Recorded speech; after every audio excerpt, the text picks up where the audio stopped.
वाहेगुरु जी का खालसा, वाहेगुरु जी के फतेह। सतनाम जोहार। वाह साहब, मानवता चैनल देख रहे सभी दर्शकों का बहुत बहुत स्वागत है। मैं हूं जगदीश सिंह। वाह साहब, मानवता चैनल में आज हमारे साथ खास मेहमान जुड़ चुके हैं। मैं उनका परिचय करा दूं। हमारे साथ मान्यवर टी आर खूंटे साहब जुड़ गए हैं रायपुर छत्तीसगढ़ से। डॉक्टर कृपाल सिंह साहब जुड़ गए हैं अमेरिका से, उनका भी बहुत बहुत स्वागत करते हैं। रोशनी जी जुड़ गई हैं दिल्ली से, एक सामाजिक कार्यकर्ता हैं, उनका भी हम बहुत स्वागत करते हैं। वो बामसेप के एक पदाधिकारी भी हैं, संगठन से जुड़ी हुई हैं और लंबे समय से बहुजन समाज को जगाने की दिशा में काम कर रही हैं। हम उनका भी स्पेशल धन्यवाद करते हैं आज के इस प्रोग्राम पे।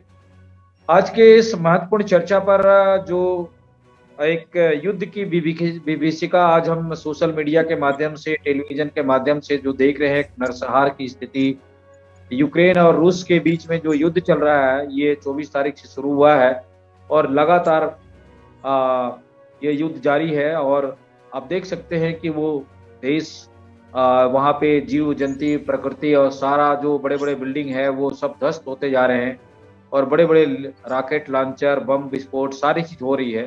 तो ऐसा लगता है कि आखिर मानव को नष्ट करने की दिशा में कैसे अग्रसर हो रहा है और इसके पीछे लोगों का क्या मकसद हो सकता है।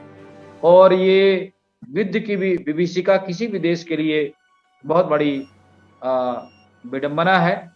तो आज के इस महत्वपूर्ण चर्चा पर हम चर्चा करने वाले हैं और बहुत सारे बुद्धिजीवी जो हमारे आज के इस कार्यक्रम में जुड़े हुए हैं।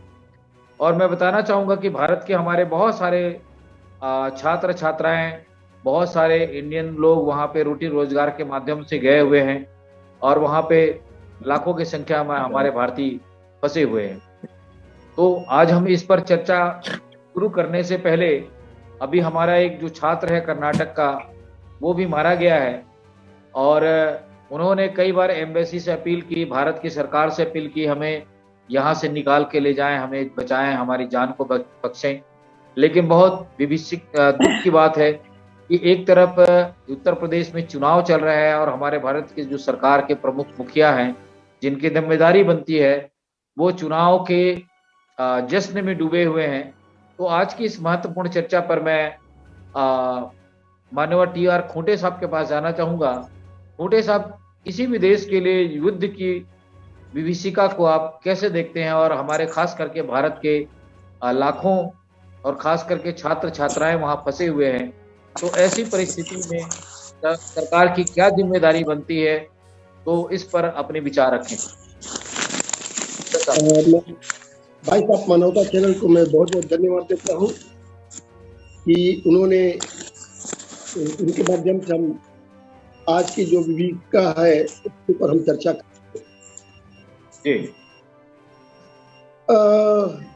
मैं मोटे बात कहना चाहता हूँ। सबसे पहली चीज, युद्ध किसी भी समस्या का समाधान नहीं जी। आज तक दुनिया में युद्ध से कोई समस्या का समाधान नहीं हुआ है। युद्ध से केवल बर्बादी और बर्बादी के सिवाय कोई दूसरा हुआ ही नहीं है। चाहे किसी भी लड़ाई को देख लीजिए, चाहे आज से जितनी भी लड़ाई देख लीजिए, समस्या का समाधान हमें आपसी विचारधारा, वैचारिक एकरूपता स्थापित कर, आदान प्रदान के द्वारा समस्या को समझ करके उसका हल ढूंढने से हो सकता है। मैं ये बात क्यों कह रहा हूं? हम पानी के लिए लड़ते रहते थे, गांव में, खेतों में पानी के लिए लड़ते हैं, लेकिन पानी मेरे खेत में पहले जाएगा कि उसके खेत में पहले जाएगा। यही हाल नाटो का है, वहां का है। अगर वो नाटो की तरफ चला गया यूक्रेन, तो रसिया को तकलीफ हो रहा है कि यहाँ पर बेस बन जाएगा, नाटो का बेस बन जाएगा, तो रसिया के लिए खतरा महसूस हो रहा है। अपनी छोटी सी जो सोच के लिए उन्होंने इतनी बड़ी विभीषिका को स्टार्ट कर दिया।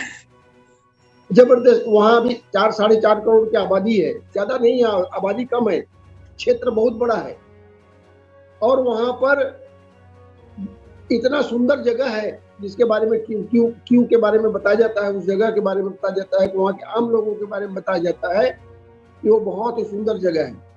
लोग भी बड़े दिलेर टाइप के लोग हैं, बड़े सुंदर लोग, विचारधारा, कभी किसी को सताते नहीं है, लोगों को मदद करने की उनकी सोच है। और ऐसे देश पर रशिया केवल इसलिए आक्रमण कर रहा है कि वो नाटो के साथ न जाए।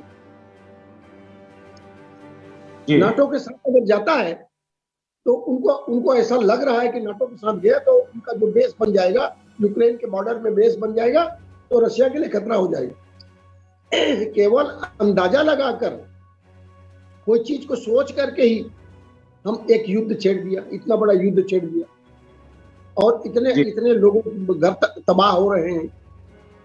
आज 24 तारीख से शुरू होके आज 3 तारीख, 2 तारीख हो गया, 6 दिन से ज्यादा गुजर गया जी।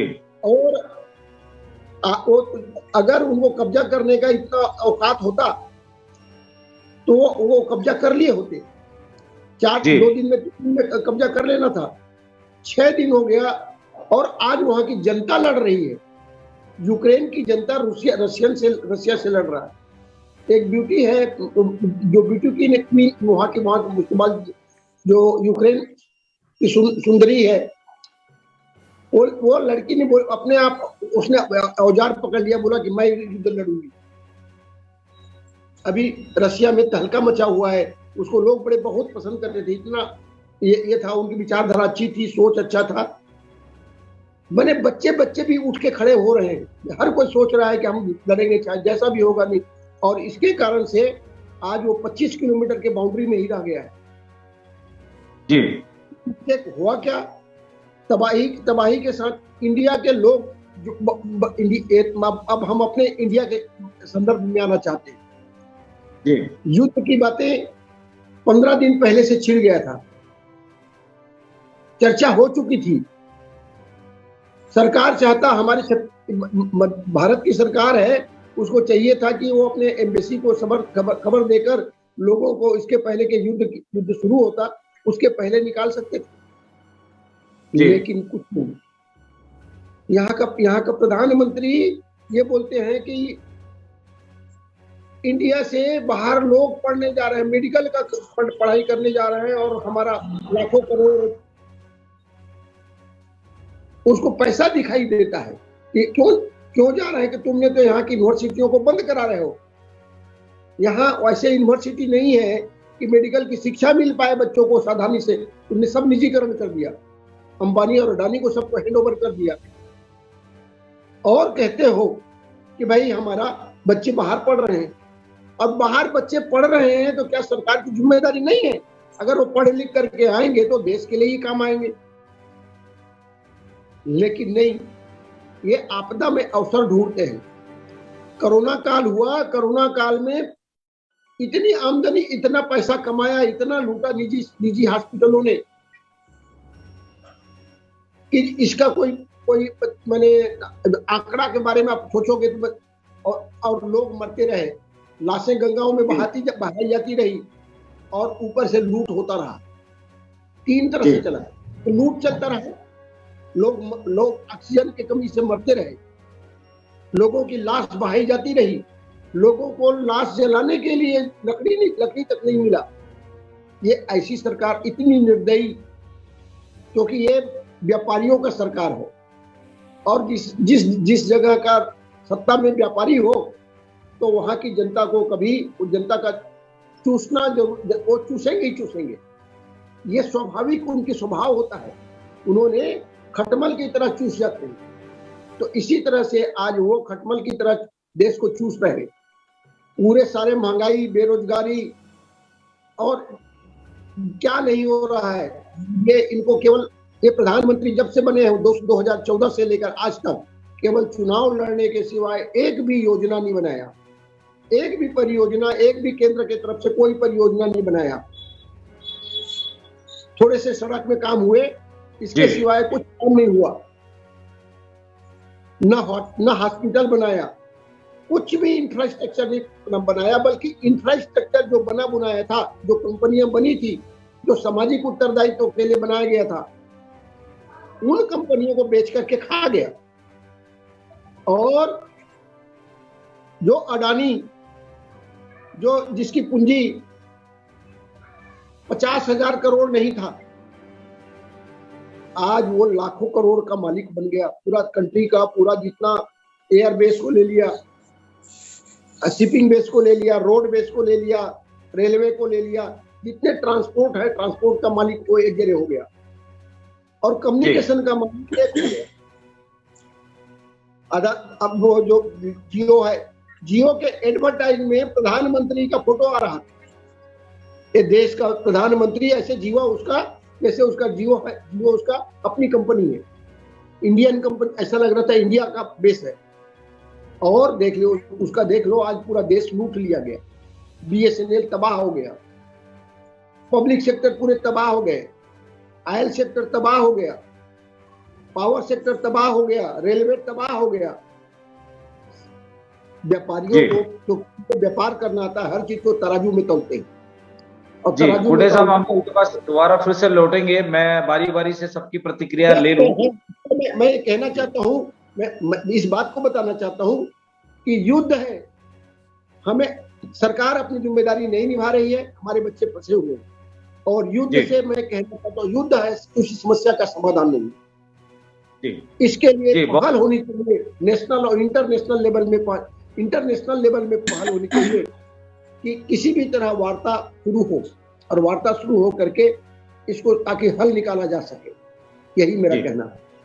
जी बहुत शुक्रिया, बहुत सुंदर आपने आज की इस परिचर्चा पर व्याख्यात्मक विचार रखे हैं, बहुत शुक्रिया। हम आपके पास फिर से लौटेंगे।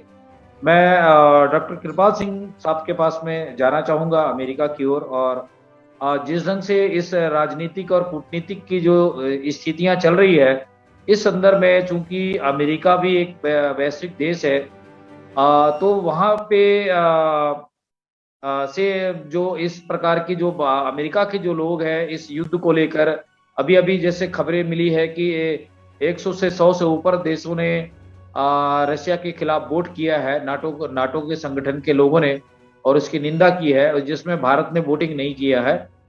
तो ये एक कूटनीतिक और राजनीतिक चर्चा है। बहरहाल हम युद्ध के संदर्भ में, इसकी विभिषा और विनाश के संदर्भ में हम चर्चा कर रहे हैं। तो मैं कृपाल सिंह साहब से चाहूंगा कि जो कुटे साहब ने अपने विचार रखे हैं, उस बाबत अपने विचार रखते हुए आज की इस परिचर्चा को आगे बढ़ाए। डॉक्टर कृपाल सिंह साहब। थैंक यू जी, वाहिगुरू जी का खालसा वाहिगुरू जी की फतेह। आई share the views with खोटे साहब। I want to go little bit background। हमारे ये है, देखो 1984 पर जब Bhindranwale was in golden temple, ये बहाना बनाया गया इंदिरा गांधी ने कि भी वहाँ ड्रग एडिक्शन है, वहाँ हथियार हैं, वो हैं, यो हैं, सब कुछ कर करा के कई सालों से पहला वो तैयारी करती रही कि भी कैसे इलेक्शन जीतने के लिए वो सिखों को नीचा दिखाए, क्योंकि उन्होंने इमरजेंसी में उसकी साथ नहीं दिया था। सो ऐसी बैकग्राउंड है। जो भी कोई might is right, these people who are in power think. यही बात रशिया की हो गई। रशिया ने दे नो कि भाई यूक्रेन जो है उनके लिए ब्रेड बास्केट है, जैसे पंजाब ब्रेड बास्केट है, यू नो। और वहाँ उनकी मिलिट्री वगैरह लिए भी क्रीमिया में जगह है जहाँ वो उनके नेवी वगैरह के हेडक्वार्टर थे। सो यूक्रेन बड़ी एक जरखेज धरती है जिस पर कंट्रोल वो रखना चाहते हैं, क्योंकि उसकी बड़ी पैदावार जो है वो रशियन लोगों को फीड करती है। पर वो दूसरे पास से रशियन लोग जो हैं वो भी चाहते हैं कि हमारे आज़ादी चाहिए, हमें ऑटोनॉमी चाहिए। वैसे तो वो इंडिपेंडेंट कंट्री है, पर फिर भी वो अपनी सुरक्षा दे लई वो सोच रहे थे कि हम नेटो को ज्वाइन कर लें। पंजाब वाली हालत थी, तो पंजाब में भी जो चाहते थे लोकल ऑटोनॉमी हो, हम अपने जो दूसरी स्टेट्स को भी ऑटोनॉमी हो कि लोग अपने फैसले आप कर सकें, instead of centralised should be federalised form of government. So उस सब को अपोज करने के लिए, अपने हाथ में पावर रखने के लिए इंदिरा गांधी ने कैसे ढोंग बना के हमला कर दिया और कितना नुकसान किया। उसके बाद आप पता ही है, उसकी भी डेथ हुई, उसके जनरल की भी डेथ हुई, कितने लोगों का मैं शिकार हुआ। is the similar kind of situation is going on in Russian and Ukraine relationship. बात यह जैसे कहा है कि खंटे साहब ने कि भाई जो प्रॉब्लम का सॉल्यूशन है वो लड़ाई से नहीं है, वो तो डायलॉग से है। वो डायलॉग प्रमोट करने के लिए ही गुरु नानक साहब एडी दूर गए, एडी दूर से मेल मिलाप किया। उस डायलॉग इस सब गुरु करते रहे, और भी बड़े जो लोग हैं भक्ति की लहर के मूवमेंट में, सब ने डायलॉग पर ही जोर दिया, पर एज ए लास्ट रिजॉर्ट उनको हथियार उठाने पड़े जब उनका कोई बस नहीं चला। इसी तरह की सिचुएशन ये है यूक्रेन और रशिया में भी। Russia is not willing to listen anything else, other alternatives. वो कहता है कि मैं अपने थंब के थले रखूं यूक्रेन को। That is not right. ते जो है कि यूक्रेन भी थोड़ा संभलन दी लोड़ सीगी कि they should have figured out with the help negotiations. दोवें they were on fixed grounds, एक दूसरे से समझौता नहीं किया, और जो some might is right based Russia invaded. But of course जो यूनाइटेड नेशंस की कंट्रीज हैं, जो नेटो एंड अमेरिका, सब उसकी विरोधता कर रहे हैं। पर बात यह है कि जब उनको मौका था कि हेल्प करने का यूक्रेन के, जब उन्होंने सोचा भी रशिया अटैक करेगा, they should have brought their forces, उन्होंने अपनी ਜਿਹੜੀ ਲੈ ਕੇ ਆਣੀਆਂ ਚਾਹੀਦੀਆਂ ਸੀ यूक्रेन ਦੇ ਵਿੱਚ। पर उतों तो कहते रहे ਅਸੀਂ सपोर्ट करते हैं, उधर डिस्ट्रक्शन हो रही है Ukraine the. So the fault is on both sides. कि negotiation, instead of negotiation, the situation came to such an extent. पर ਹੁਣ इसका इम्पैक्ट सारी दुनिया पर भी है। जो हमारे जो बच्चे हैं, जो स्टूडेंट्स हैं, उन पर तो कुदरती फर्क पड़ेगा ही, पड़ना ही था इसका।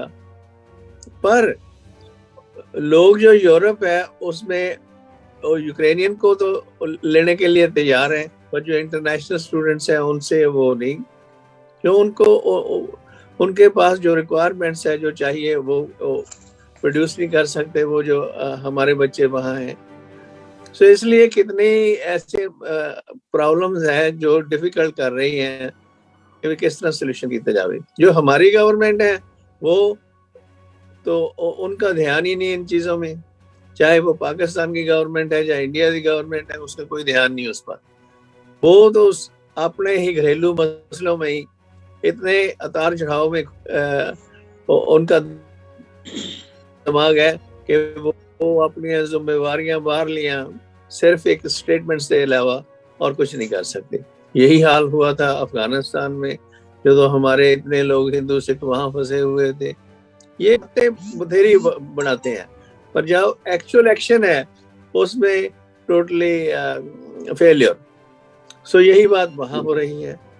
अब तो फैसला इवेंचुअली कैस की होएगा कि नहीं, पता नहीं, परमात्मा जाने। पर दखेती जरूर कर रहा है अमेरिका भी और बाकी मुल्क भी कि भाई ये बात गलत है और ट्रूस होना चाहिए जल्दी से जल्दी, ताकि नेगोशिएशन हो सके किसी किस्म की। देखो क्या होगा। It's very sad situation. Thank you. बहुत शुक्रिया डॉक्टर कृपाल सिंह साहब। आज की इस महत्वपूर्ण चर्चा पर हमें दुख भी है कि हमारे बहुत सारे भारतीय और हमारे छात्र छात्राएं वहाँ पे अपनी मौत और जिंदगी से जूझ रहे हैं, और उन्हें किसी भी प्रकार की भारत की सरकार की ओर से कोई सहायता नहीं मिल पा रही है, और वो जहाँ भी है फंसे हैं और बमबारी हो रही है और उनका जान फंसा हुआ है। एक बहुत बड़ी आफत है। चाहे हमारे के भी बेटे हैं। One thing I like to add is जो खालसा एड है ना, इंग्लैंड बेस्ड है, वो उनकी मदद कर रही है। वो जो हमारे स्टूडेंट्स वगैरह है और पाकिस्तानी स्टूडेंट्स भी है, उनकी शेल्टर देने के लिए खालसा एड हेल्प कर रही है। और ओडेसा है गुरुद्वारा के माध्यम से लंगर की जा रही है, हर संभव सहायता की जा रही है। जी यस, इसी तरह ओडेसा में भी एक गुरुद्वारा है, वो भी उनकी सेवा कर रहा है लंगर वगैरह की। जो हमारे प्राइवेट लोग हैं वो मदद करने की कोशिश रहे हैं, पर वो ही उनके रिसोर्सेज इतने नहीं ना जितने गवर्नमेंट के होते हैं सोर्सेज। पर फिर भी दया जो है वो बेसिक है हर सोसाइटी का, हर जगह का। जो गवर्नमेंट नहीं करती थे, हमारे लोग जो कोशिश कर रहे हैं, सो थोड़ा बहुत बेटर है, बिल्कुल ना होने से। थैंक यू जी, बहुत शुक्रिया डॉक्टर अग्रवाल सिंह साहब। महत्वपूर्ण चर्चा को लेकर आपने जानकारी शेयर किया है, और वाहिगुरु जी से हम परमात्मा से अरदास भी करेंगे कि मामला वहाँ पे जल्दी शांति बहाल हो जाए और लोगों को सद्बुद्धि आ जाए।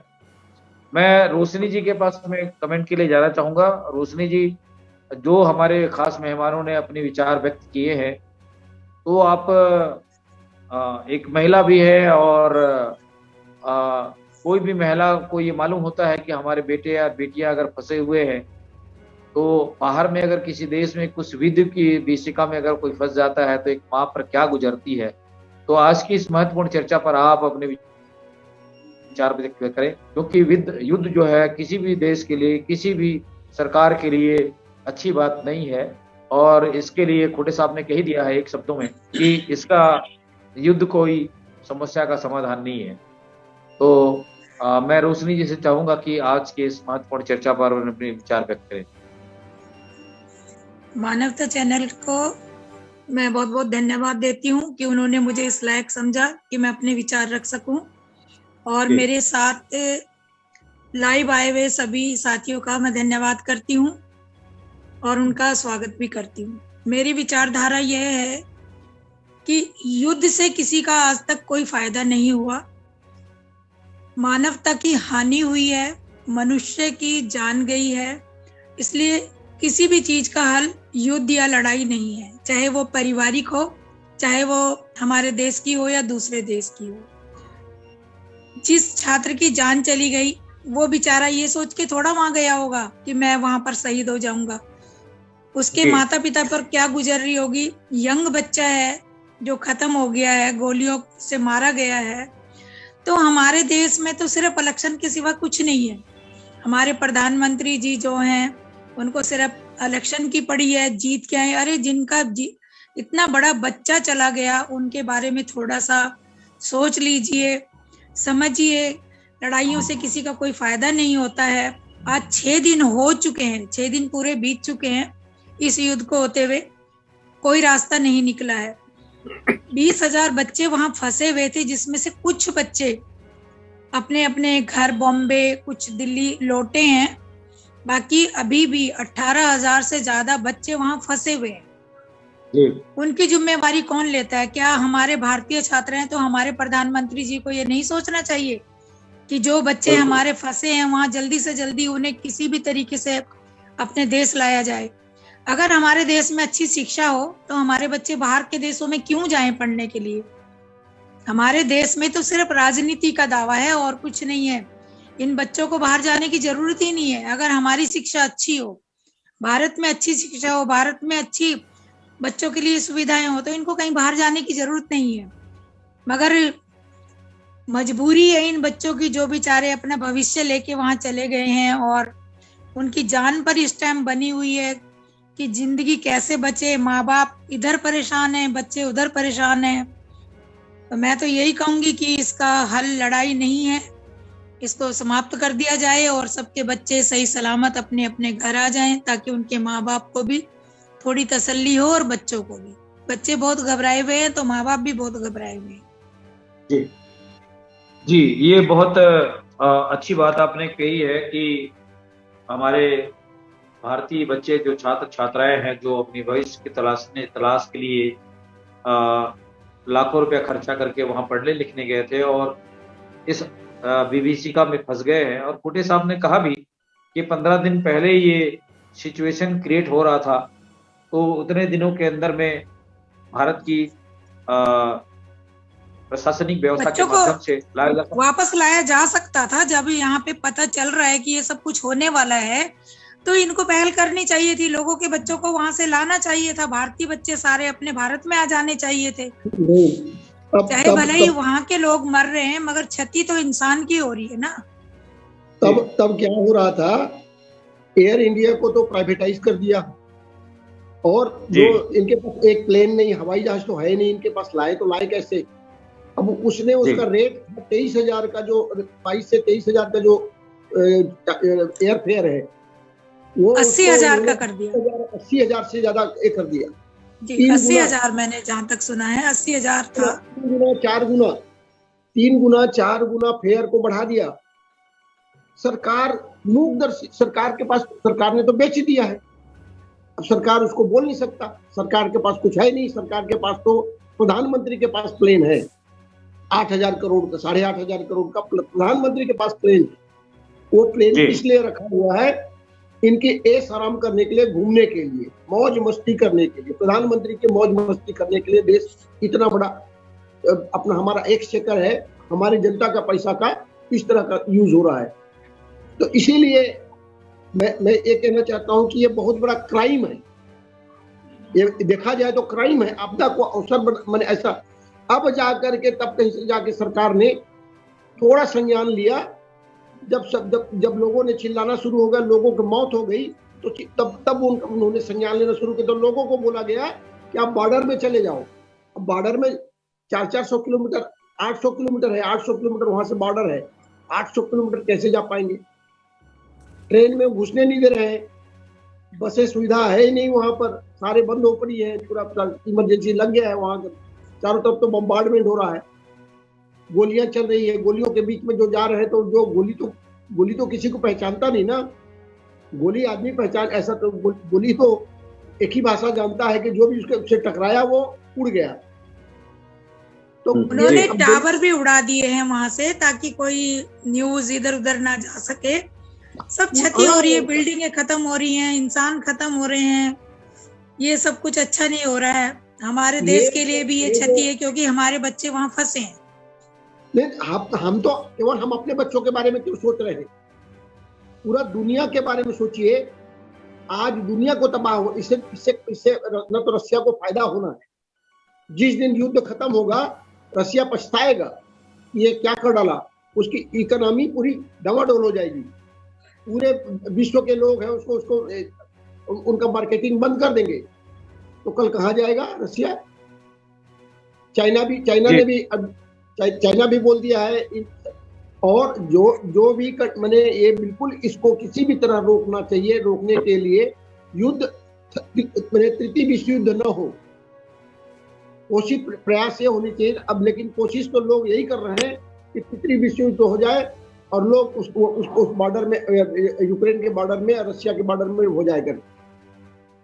लेकिन जैसे विश्व युद्ध होगा तो न्यूक्लियर वेपन उसके पास पड़ा हुआ है, न्यूक्लियर वेपन लगा दिया तो पता नहीं कई कंट्रियों, कई देश, जिस वहां से बैठ के अमेरिका में भी डाल सकता है, वहां से बैठ के इंडिया में डाल सकता है, वहां से बैठ के कहीं भी भेजा जा सकता है।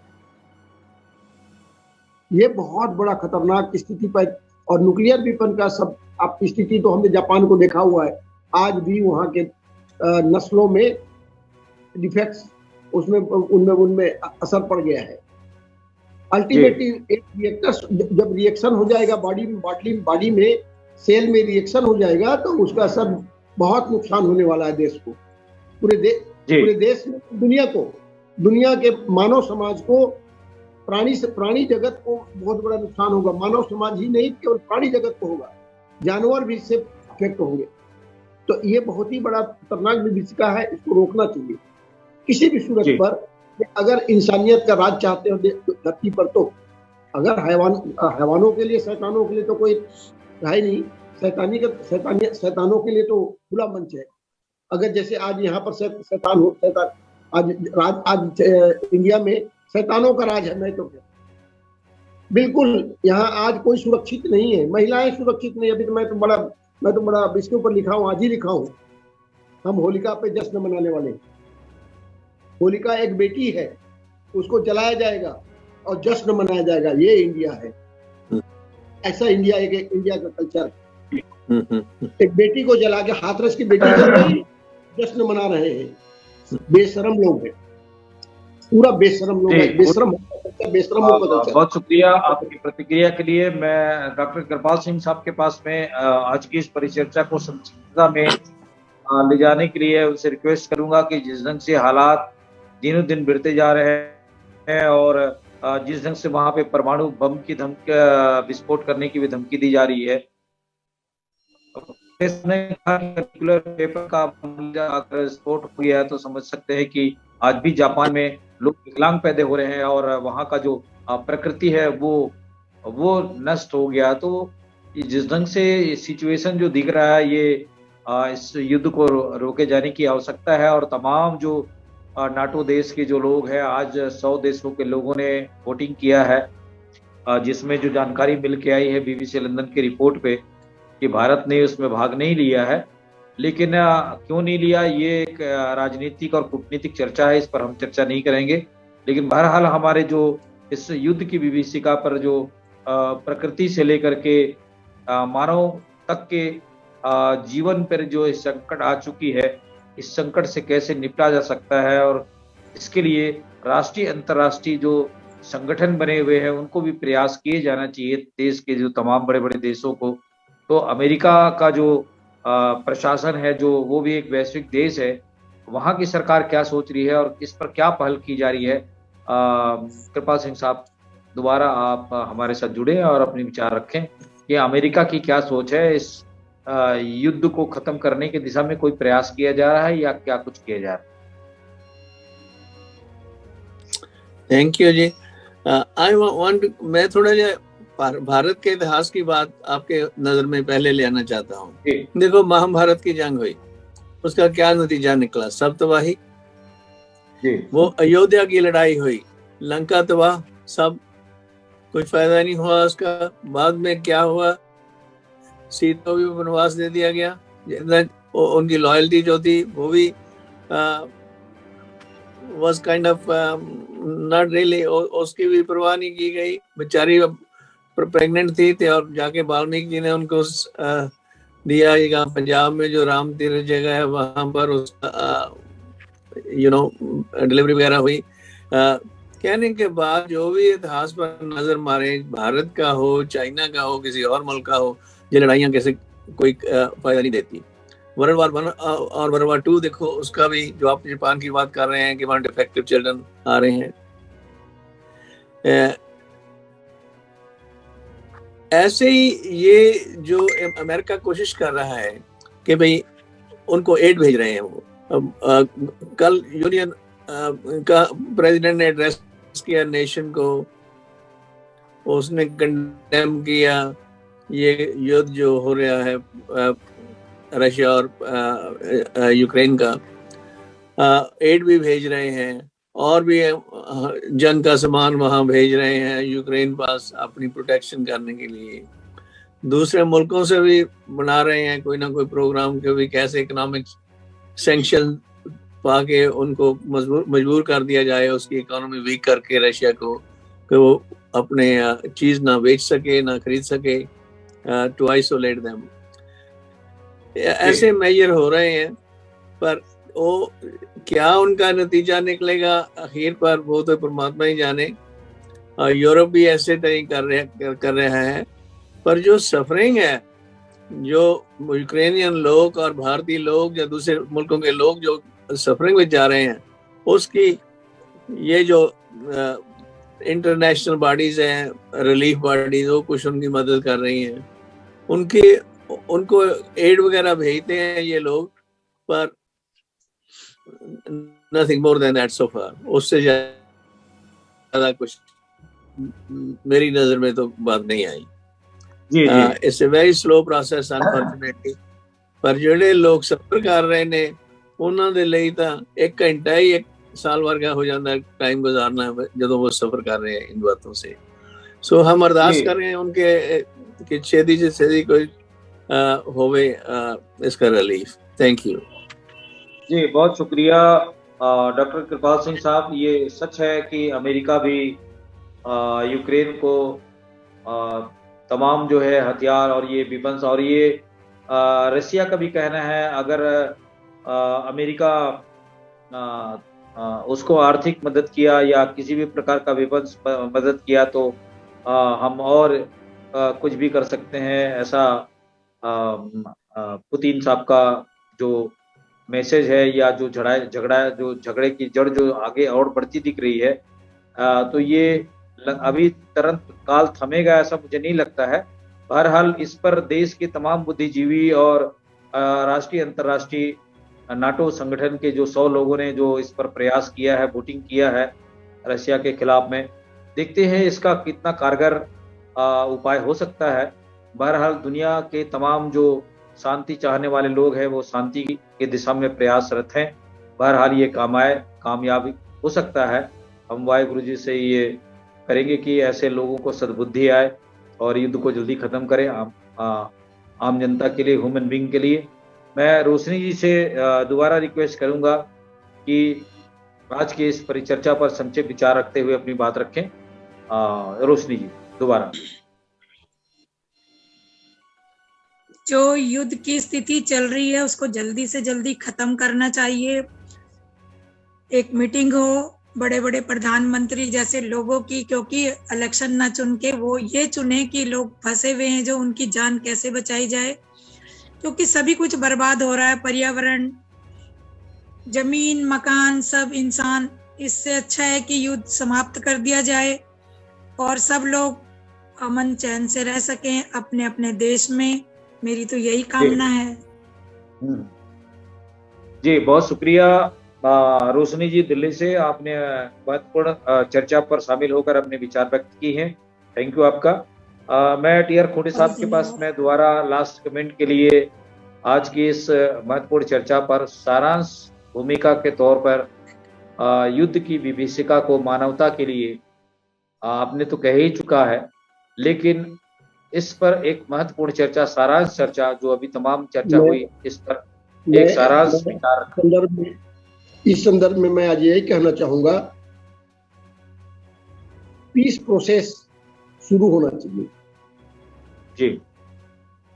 पीस शांति का वहां पर शांति के लिए चारों तरफ का चर्चा, माने ये वातावरण बनना चाहिए कि भाई ये विभीषिका से बाहर आए और अमन चैन की व्यवस्था स्थापित हो। इसके लिए हमें प्रार्थना और जगह अपने अपने चैनलों से के माध्यम से पूरा विश्व के स्तर पर, ताकि तृतीय विश्व युद्ध से बचाया जा सके।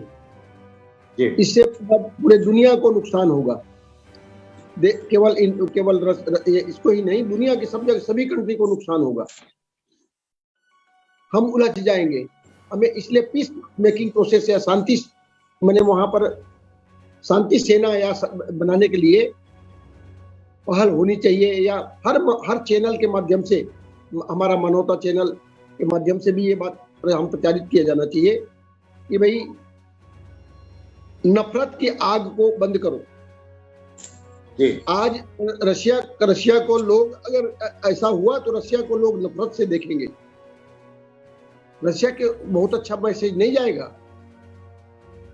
इससे इंसानियत है तो उनको डायलॉग करना चाहिए और यूक्रेन को अपनी माफी मांगे, और जो शुरू किया है उसको माफी मांग करके यूक्रेन के साथ डायलॉग करनी चाहिए। और जितने नाटो देश हैं, सारे देश हैं, उनको शांति सेना भेजना चाहिए जो शांति की पहल करे, वहां लड़ाई को पहल न करे बल्कि शांति की पहल करना चाहिए। ऐसा मेरा सोच है, मेरा सलाह है। ये बहुत शुक्रिया आज की इस महत्वपूर्ण चर्चा पर। कृपाल सिंह साहब बोले सर। एक और बात करना कि आप इतने पंडित हैं यहाँ हिंदुस्तान में, इतने होली मैन हैं, उनको कहो कि कोई अरदास करे, कोई अपने करामात दिखाए, कोई हवन यज्ञ कोई करे, जिससे कोई फैसला हो सके दुनिया का। वैसे तो गप्पा बथेरियां मारते रहते हैं दिन रात। अब यहाँ है टेस्ट करने का टाइम कि कोई लूटने वाली बात है सर। डॉक्टर साहब, मैं यहाँ मृत्युंजय जाप होता है, ऐसे ही 2-4 दिन वेद और मंत्र को गायत्री मंत्र का थोड़ा एक्सपेरिमेंट हो जाए, 2-4 एक्सपेरिमेंट यहीं से बैठ करके युद्ध को। This is the time to ask them कि भाई खोलो, जो प्रार्थनाओं करो, जो आपके मंत्र शंत्र हैं, जो आप कहते हैं हम ये कर देंगे वो कर देंगे, आओ आप करके दिखाओ कुछ। और जो क्षेत्र है, कोरोना नहीं गया, या कोरोना काल में नहीं तो तो लोगों पे चढ़ के घंटी गिराया, दीपक जलाया, रोशनी जलाया, तो ऐसे कुछ प्रधानमंत्री को मैसेज करना चाहिए या या नहीं जो भी। वो तो और जो जी, हमारे बहरहाल। जो स्टूडेंट्स फंसे हुए हैं और जो हमारे के चले स्टूडेंट आएंगे, फंसे हुए चले हैं आएंगे। इनकी रिलीज है, उससे हटाकर उनको इधर क्यों नहीं ला सकते वो? हाँ मंत्र मार के ले वो क्लेम करते हैं कि ये so this is the time to ask them to pitch in. करो अपने मंत्र शंत्र कहते हैं अपने जो है जरूर लेविट एंड ऑल दो हो सकता है इसकी दिशा में भी कुछ प्रयास कर सकते होंगे, करने की कोशिश करेंगे। तो आज की इस परिचर्चा को हम यही विराम देना चाहेंगे और इस महत्वपूर्ण पर भाग लिए डॉक्टर कृपाल सिंह साहब का, टी आर खोड़े साहब का, रोशनी जी का, और आज के इस कार्यक्रम के प्रायोजक डॉक्टर कृपाल सिंह और मेघराज जी का वॉइस ऑफ मानवता चैनल की ओर से स्पेशल बहुत बहुत धन्यवाद। आज की इस परिचर्चा को हम समाप्त करने से पहले हमारे दर्शकों से हम रिक्वेस्ट करेंगे कि हमारे इस महत्वपूर्ण चर्चा पर लाइक करें, कमेंट करें और अपनी प्रतिक्रिया भी दें, और आने वाले समय में हमको कोई सुझाव भी दें ताकि हम नए नए विषयों पर, ज्वलंत मुद्दों पर अपनी विद्वत जनों के द्वारा चर्चा में शामिल होकर के हम ऐसी वैश्विक चर्चा पर अपनी विचार रख सकें। तब तक मैं आज के इस कार्यक्रम को मैं एक मिनट की बात ऐड करना चाहता हूँ जगदीश जी, एक मिनट। ये विश्व में जो चल रहा है ना, पहले तो महाराजे जो युद्ध लड़ते थे उनके जो नौकर जो मंत्री होते थे वो लड़वाते थे आपस में उनको। आजकल की जो डेट, आजकल की समस्या है राजनीति समस्या सबसे बड़ी। राजनीति में 99% ऑल द वर्ल्ड पीपल जो है ना करप्ट है, क्रिमिनल है, बेवकूफ है, महामूर्ख ऐसे आदमी बैठे हैं जिनके अंदर अच्छाई 1% भी नहीं है। अगर इसको बदलना चाहते हैं, पूरे वर्ल्ड के युद्ध को बदलना चाहते हैं, रोकना चाहते हैं, तो सच्चे और ईमानदार लोग राजनीति में आए। अगर सच्चे और ईमानदार लोग राजनीति में होंगे तो कौन किसी साथ लड़ेगा? सच और ईमानदारी जो अंदर से बंदे के लालच को, झूठ को, फरेब को, घमंड को खा लेता है। ईमानदार व्यक्ति नहीं आता राजनीति में, ईमानदार व्यक्ति राजनीति में नहीं आते। अभी 2-3 साल के अंदर देख पाएंगे आप ईमानदार होंगे। चोर, बाकी जो चोर ये सब जेल में जाएंगे, जो बैठे ना सामने ये सब जेल में जाएंगे और फिर जाने का रास्ता में जाएंगे। लेकिन 2-3 साल के अंदर देख पाएंगे, पूरे वर्ल्ड के अंदर देखेंगे हम, तब्दीली हो गया। Thank you. सच्चे और ईमानदार, बहुत शुक्रिया मेघराज जी, आपका सच में बदल जाए, यही हमारी शुभकामनाएं है। ये बहुत शुक्रिया मेघराज जी, आज के इस कार्यक्रम में आपने अपनी प्रतिक्रिया दी। मैं सभी मेहमानों का धन्यवाद करता हूँ, मेघराज जी का भी धन्यवाद करता हूँ, और आज की इस परिचर्चा को यहीं समाप्त करते हैं। वाहेगुरु जी का खालसा, वाहेगुरु जी की फतेह, सतनाम। धन्यवाद। Thank you.